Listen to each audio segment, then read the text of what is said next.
ज़ाहिर है कि पिछले 1 साल से किसान सड़कों पे हैं, कई लोग उनमें जो है शहीद हो गए, कई लोगों ने खुदकुशी कर ली, पर उसके बावजूद जो मरकज़ी सरकार है उन पे कोई असर नहीं हो रहा है। तो ये घमंड नहीं है, गुरूर नहीं है, तो और क्या है। तो मैं समझती हूँ कि हर चीज़ का अपना वक्त होता है, ये वक्त भी नहीं रहेगा। आखिरकार जो है, जो जिस तरह से किसान इस वक्त नाराज़ हैं, जिस वक्त से वो इस वक्त मुश्किलात का सामना कर रहे हैं, मुझे पूरी उम्मीद है, और जो अभी हाल ही में रिज़ल्ट आ गए कई स्टेट्स के, कि आने वाले वक्त में लोग जो है अपनी नाराज़गी का इजहार करेंगे, और जो बीजेपी की सरकार है उनको भी होश के नाखून लेना पड़ेगा। मैम, अगर जम्मू कश्मीर और सेंट्रल पॉलिटिक्स को लेकर बात करें, कल निर्मला सीतारमण ने एक प्रेस कॉन्फ्रेंस में कहा कि जम्मू कश्मीर में हालात बहुत सुधर रहे हैं। उन्होंने कंपैरिजन दिया है यूपीए 1 यूपीए 2 गवर्नमेंट और भाजपा गवर्नमेंट के दौरान हुई किलिंग्स की, सिविलियन किलिंग्स की। उसके बाद उन्होंने और भी जो इंडस्ट्रियल इन्वेस्टमेंट्स है उनको लेकर बात की, एक विधान एक निशान एक प्रधान की बात की, और कहा कि जम्मू कश्मीर की जो पुरानी सरकारें हैं वो जो नहीं कर सकी वो भाजपा ने पिछले 2014 से लेकर 18-21 तक करके दिखाया है। देखिए, मैं क्या कहूँ, मुझे तो हंसी आ रही उनकी इस बात पे, क्योंकि अभी होम मिनिस्टर आए तो होम मिनिस्टर के आने से पहले यहाँ हज़ारों नौजवानों को कैद किया गया, बंद किया गया। उसके जाने के बाद और लोगों को बंद किया गया। आज तक भी वो सिलसिला जारी है। सीआरपीएफ की नई नई बटालियंस रोज़ बरोज़ आ रही हैं, सिक्योरिटी फोर्सेस की तादाद बढ़ाई जा रही है। तो अगर हालात ठीक है तो फिर ये सीआरपीएफ की बटालियन सिक्योरिटी क्यों बढ़ाई जा रही है। और कल ही हमारा एक पुलिस का आदमी जो है उसको शहीद किया गया। तो मेरा ये है कि इनको, बीजेपी को जुमलाबाजी करने की आदत है। ये हर में कह रहे थे कि लोगों के अकाउंट में 15 लाख रुपए दे देंगे, 2.5 करोड़ नौकरियां देंगे साल में, और बाद में कहा ये तो सब जुमला है। तो ये जो बात करते हैं उसमें कोई वज़न नहीं होता है, बिल्कुल गलत होता है। जम्मू कश्मीर के ज़मीनी हालात बहुत मुख्तलिफ हैं, बहुत ख़राब है। यहाँ के लोगों का दम घुट रहा है।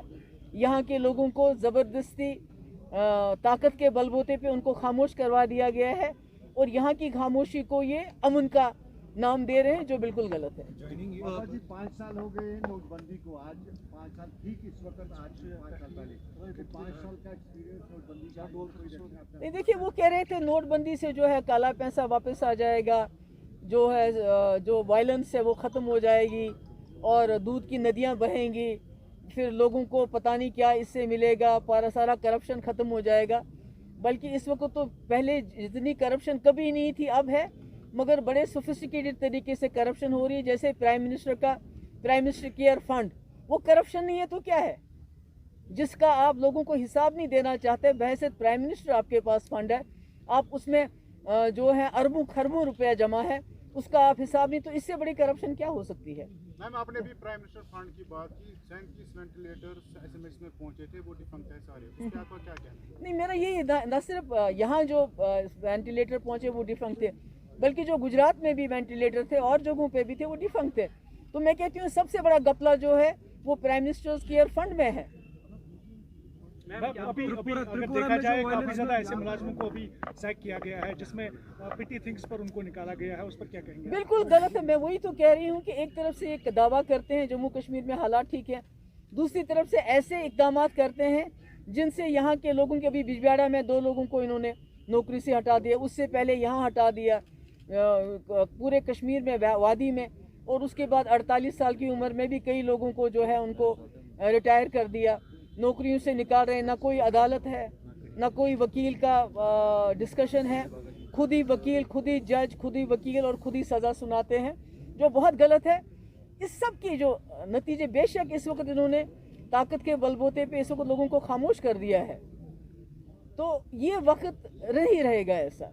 एक वक्त आएगा कि इनके जो नताइज जो ये इस वक्त कर रहे हैं, जो ये सख्ती कर रहे हैं, जो इन्होंने सबका मुंह बंद करके रखा हुआ है, किसी को बात नहीं करने देते हैं, यूएपीए सेडिशन चार्जेस किसे लोगों को तंग कर रहे हैं, एक वक्त ऐसा आएगा कि इनके लिए बहुत मुश्किल हो जाएगी, जिसका मेरे ख्याल में इजाला करना उसको बहुत मुश्किल हो जाएगा। उस वक्त ये कहेंगे हम कश्मीरियों से बात भी करेंगे, हम उनके साथ भी बात करेंगे, मगर तब बहुत देर हो गई होगी और मुल्क को इसका बहुत बड़ा खिमियाजा उठाना पड़ेगा। जो इंसिडेंट्स हो रहे हैं कंपनीज यहाँ पे लाई जा रही है, दूसरी तरफ से कह सकते हैं कि लाल चौक के कुछ कदम दूर ही कल एक पुलिस ऑफिसर को बिल्कुल बटवालू में बिल्कुल। क्या आपको लगता है कि जो सिक्योरिटी है वो बिल्कुल फेल हो चुकी है? नहीं, सिक्योरिटी तो लैप्सेस हैं, क्योंकि वो जो हमारे जो माइनॉरिटीज़ के लोग भी मारे गए, ان کے پاس انفارمیشن تھی سرکار کے پاس کہ مائنورٹیز کو اٹیک کیا جائے گا، اس کے باوجود وہ لوگ مارے گئے. کل وہ پولیس والا جو بٹمالو کا وہ وہاں مارا گیا. تو یہ تو سیدھے جو ہے ان کا جو ہے ناکامی ہے. اب فرسٹریشن میں آ کے یہ لوگوں پہ، میں نے پہلے بھی کہا مجھے ڈر یہ ہے جب ہمارے مائنورٹیز کے لوگ مارے گئے، مجھے یہ ڈر ہے کہ یہ سب کا غصہ جو ہے جموں کشمیر کے لوگوں پہ اتاریں گے اور سختی کریں گے اور فورسز لائیں گے اور کالے قانون یہاں نافذ کریں گے، جیسے SIA، UAPA، NIA، ED، پتہ نہیں کیا کیا PSA ہونے کے باوجود اب SIA دوسری ایجنسی لائی انہوں نے. تو غرض یہ ہے کہ لوگوں کو تنگ کرنا ہے، لوگوں کو کسی قسم کا آرام نہیں دینا. جیسے میں نے ابھی کہا وہ بیچارہ وہ شاہد راتھر، وہ لڑکا جو آرمینی کا رہنے والا ہے، یہاں شوپین میں مارا گیا، وہ زینب پورہ شوپین میں، اور آج تک سرکار کی طرف سے اس بیچارے غریب کے گھر کوئی نہیں گیا ہے. مجھے بھی نہیں جانے دیتے ہیں، نہ خود جاتے ہیں. اس کو ابھی تک کوئی کمپنسیشن نہیں، کوئی انویسٹیگیشن کی بات تو دور کی ہے جس طرح وہ مارا گیا، مگر کوئی اس کے گھر دو لفظ جو ہے ہمدردی بولنے کے لیے نہیں گیا سرکار کی طرف سے. تو یہی تو حال ہے پورے جموں کشمیر کا. جوائننگ کو لے کر آپ سے آخری سوال پوچھنا چاہوں گا. آپ نے ایک سوال پوچھ لیا. پہلے PDP کو نشانہ بنایا گیا تھا، اب NC کی باری آ رہی ہے جو پارٹیوں کو توڑ پھوڑ کیا جا رہا ہے، تو اس میں آپ کیا؟ دیکھیں میں نے پہلے بھی کہا ہے، یا تو بلیک میل چلتا ہے یا تو لالچ چلتا ہے. زیادہ تر بلیک میل کرتے ہیں، لوگوں کے خلاف الٹے پھلٹے کیسز نکال کے ان کو دھمکاتے ہیں، ان کو جو ہے ڈراتے ہیں، ان کو یا تو کہتے ہیں یا جیل جاؤ یا اس جماعت میں جاؤ، یا جیل جاؤ یا اس جماعت میں جاؤ. تو آپ نے دیکھا ہوگا کئی لوگ جیل سے نکلے، انہوں نے جماعت جوائن کی تو ان کے کیس ختم ہو گئے. تو ابھی اسی طرح سے جو نئے لوگ ہیں ان کو بھی ڈرایا جا رہا ہے، دھمکایا جا رہا ہے، کسی کو لالچ بھی دی جا رہی ہے کہ آپ، کیونکہ یہ سمجھتے ہیں کہ یہاں نئی پارٹیز بنانی ہیں، تو اس میں PDP اور نیشنل کانفرنس ان کو بہت بڑی رکاوٹ نظر آ رہی ہے، اس لیے انہی دو پارٹیز کی توڑ پھوڑ کر رہے ہیں. میم اسی کا ایکسٹینشن ایک آپ سے جاننا چاہوں گا کہ انہی سرکمسٹانسز میں لوگ آپ کی پارٹی کو جوائن کر رہے ہیں، لوگوں کا جو پرسپیکٹو چینج آپ دیکھ پا رہے ہیں آن فیلڈ، اس کو کس طرح سے دیکھتے ہیں؟ نہیں دیکھیے، لوگوں کو جو اس وقت PDP جوائن کرنا آسان بات نہیں ہے. آپ کو معلوم ہے کتنے مشکلات میں ہم، کتنا دباؤ ہے سرکار کا ہماری جماعت کے لوگوں کے اوپر، مگر لوگ سمجھتے ہیں کہ جموں کشمیر کی اگر آواز کو زندہ رکھنا ہے، اگر یہاں کے جو اس وقت بالکل دم گھٹتا ہے لوگوں کا، اگر ان کی آواز بننا ہے تو PDP واحد وہ جماعت ہے جو اس رسک کو اٹھانے کے لیے تیار ہے. اور اسی لیے مجھے خوشی ہے آج ہمارے ایڈوکیٹ مجید میر صاحب انہوں نے شانگت سے ہمیں جوائن کیا. اسی طرح روز کوئی نہ کوئی جوائننگ ہوتی ہے، کیونکہ لوگ چاہتے ہیں کہ PDP کی آواز کو مضبوط کریں تاکہ آنے والے وقت میں جو مشکلات میں جموں کشمیر پھنسا ہے اس سے باہر نکلا جائے. Thank you so much.